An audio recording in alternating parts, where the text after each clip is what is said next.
Живе Беларусь! Живе Беларусь! Я вельмі рады, што вы тут ёсць.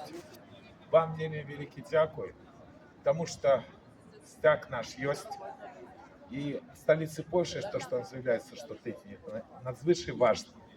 Я буду сегодня казаць только про одну тему, не ведаю, як выступали передо мной.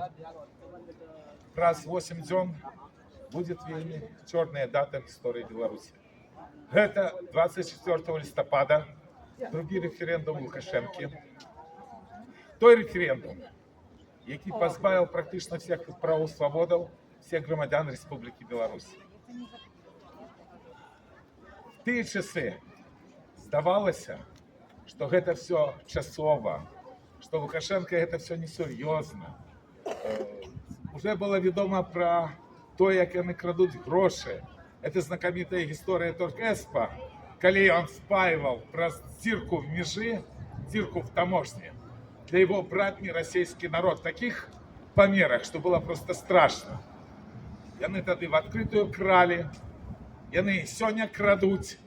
Але ж, это 24 листопада 96 года, уже 29 годов тому назад, яны скрали у нашего белорусского народа самое головное право выбирать владу.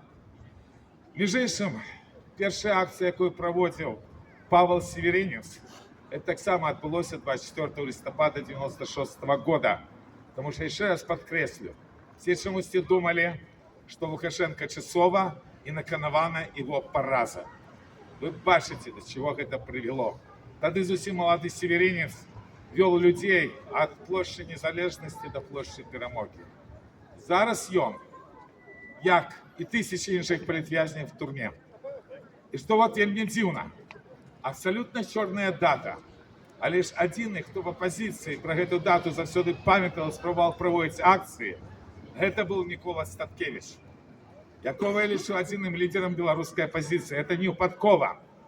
Потому что вот этой всей хитрики, что мы звертаем увагу на злочинство банды, на страшные злочинства, на забойство людей, на забойство лидера оппозиции, которые отбылись уже несколько десятков годов тому назад, они приводят до того, что банда робится все больше и больше жесткой и безлитостной.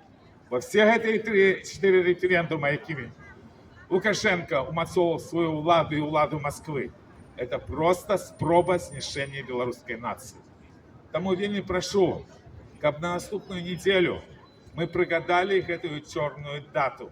И хотя бы в Варшаве выполнили свой обовязок, сказали, что Беларусь заслуговывает зусім іншай улады. Бо мы уникальный европейский народ. Дзякуючи праву, дзякуючи статутам Великого княжества Литовского, просто в крови у кожного белоруса тое, что мусят быть законы. И вот жахливость этой лукашенковской банды, что она до такой ступени антибелорусская, что просто это немагчыма уявить. Может, тому такие подеи трагичные отбывались на Менских улицах 29 годов тому назад. Хотя треба было все кидать и зносить этих бандитов. Еще раз вам великий дякуй. Будем разом. Памятаем про свой белорусский народ, якому жахливо зараз тяжко. Памятаем про то, что мы не только повинны выжить, а белорусская нация, врешті-решт, мусить перемогчи. И так колисти будем. Живе Беларусь! Живе Беларусь! Живе вечно! Живе Беларусь! Живе вечно! Слава нации! Смерть ворогам!